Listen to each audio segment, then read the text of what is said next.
Hi guys! ఈ విషయం మీకు తెలుసా? 'మిరాయ్' మూవీ రివ్యూ చూద్దాం. అసలు కథ ఏంటంటే, ఈ కథ అశోకుడి పాలన క్రీస్తు పూర్వం 232 బీసీలో ప్రారంభమై ప్రస్తుత కాలంలో సాగుతుంది. కళింగ యుద్ధం తర్వాత సామ్రాట్ అశోకుడు పశ్చాత్తాపానికి లోనై తనలో దాగి ఉన్న దివ్యశక్తిని 9 గ్రంథాల్లోకి ఇమిడింపజేస్తాడు.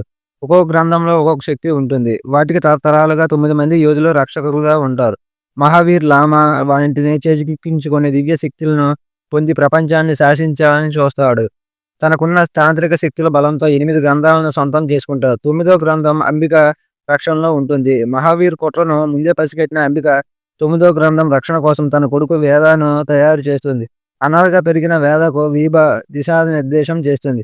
మహావీర్‌ని అడ్డుకునే శక్తి మిరాయ్ ఆయుధంలో ఉందని వేదకు తెలిసేలా చేస్తుంది. మరి మిరాయ్ ఆయుధం కోసం వేద ఏం చేశాడు? యుద్ధాన్ని కనిపెట్టే క్రమంలో ఆయనకు ఎదురైన సవాలు ఏంటి? హిమాలయాల్లో ఉన్న అగస్త్య అతనికి ఎలాంటి సహాయం చేశాడు? చివరగా ఆ 9వ గ్రంథం మహావీర్ చేతికి వెళ్ళిందా లేదా? మహావీర్ నేపథ్యం ఏమిటి అనేది తెలియాలంటే థియేటర్‌లో మూవీ చూడాల్సిందే. ఇక ఈ మూవీ ఎలా ఉందంటే, అశోకుని దగ్గర 9 దివ్య గ్రంథాలు ఉన్నాయనే మిత్‌ని తీసుకొని ఒకవేళ ఆ గ్రంథాల కోసం దుష్టులు ప్రయత్నిస్తే మన ఇతిహాసాల ఆధారంగా ఎలా కాపాడవచ్చు అనేది ఈ సినిమాలో చూపించాడు.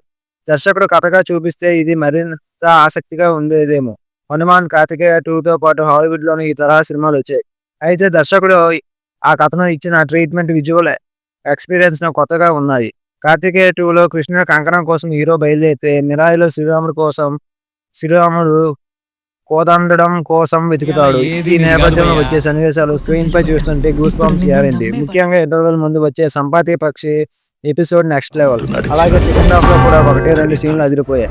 రాముడి ఎపిసోడ్ కూడా అద్భుతంగా ఉంటుంది. అయితే ఫస్ట్ హాఫ్‌తో పోలిస్తే సెకండ్ హాఫ్ కథనం కాస్త నెమ్మదిగా సాగుతుంది. అయితే ట్రైన్ ఎపిసోడ్, శ్రీరాముడి ఎపిసోడ్ ఆ సాగతీతను మరిపిస్తుంది. క్లైమాక్స్ కూడా బాగున్నా వావ్ ఫ్యాక్టర్ మిస్ అయినట్టు అనిపిస్తుంది. ఓవరాల్‌గా 'మిరాయ్' మాత్రం థియేటర్‌లో చూడాల్సిన visual wonder. Thanks for watching my channel. Please subscribe for more videos.